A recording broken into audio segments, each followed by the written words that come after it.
ఈరోజు మనం ఆరోగ్యము బాగుండాలంటే మనకు ఆదోనిలో చాలా ప్రాంతాల్లో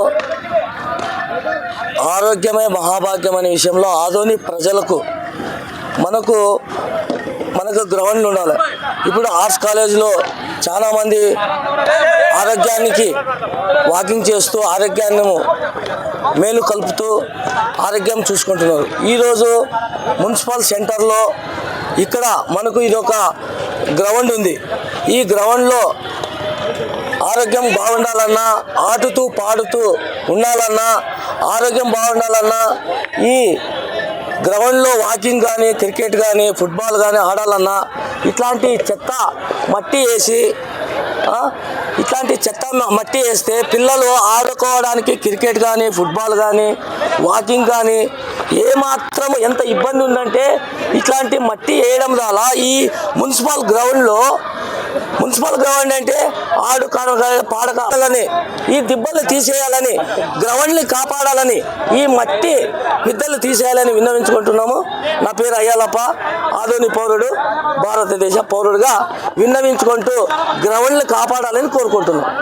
ఇవాళ ఆదోని పట్టణంలో మున్సిపల్ పాఠశాల మైదానంలోన గత నెలన్నర నుంచి ఈ మట్టి అనేది ఇక్కడ ఈ ఆట స్థలంలోన వేయడం జరిగింది.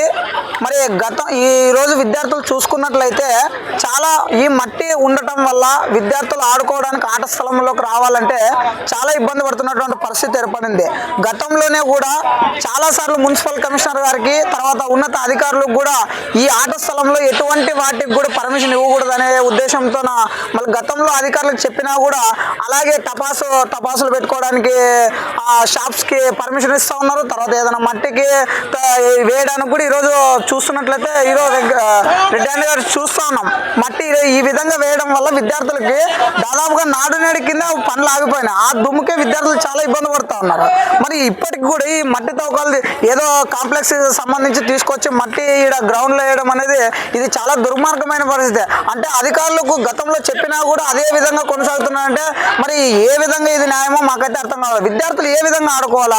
పొద్దున వాకింగ్కి చాలా మంది వస్తూ ఉంటారు. ఈ మట్టి ఉండటం వల్ల, గాలి రావడం వల్ల విద్యార్థులకు అనారోగ్యాలకు గురవుతున్న పరిస్థితి కూడా ఏర్పడింది. మేము సార్తో కూడా హెచ్ఎం సార్తో, మున్సిపల్ నేరు మెమోరియల్ పాఠశాల హెచ్ఎం సార్తో కూడా మాట్లాడడం జరిగింది.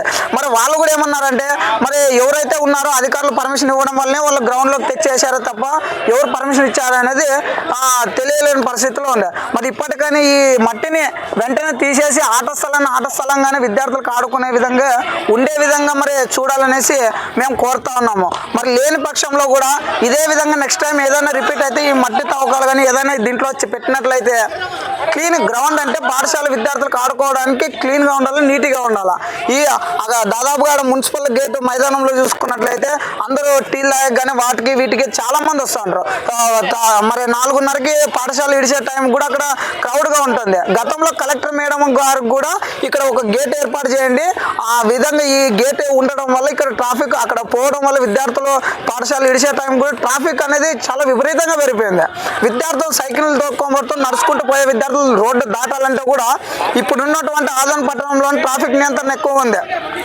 గతంలో చూసుకున్నట్లయితే ఎంగినూరు సర్కిల్లో కూడా ఒక విద్యార్థి కిందకు పడి లారీ కిందకు పడి చనిపోవడం జరిగింది. ఇటువంటి నియంత్రణలు, ఇటువంటి ప్రమాదాలు జరుగుతూ ఉన్నాయి కూడా మరి గతంలో కలెక్టర్ మేడం గారికి కూడా తెలియజేస్తాం. మరి ఇప్పటికైనా ఈ గేట్ ఓపెన్ చేసి అక్కడ ఆ గేట్ మూసేసి ఈ వైపు ఓపెన్ చేయాలనేసి ఎస్బీఐ బ్యాంకుకి సంబంధించి అక్కడ ఒక గేట్ ఏర్పాటు చేయండి అనేసి మరి ఉన్నత అధికారులు కూడా నేను కోరుతా ఉన్నా. నా పేరు ఉదయ్ కుమార్, డిఎస్ఎఫ్ రాష్ట్ర అధ్యక్షుడు.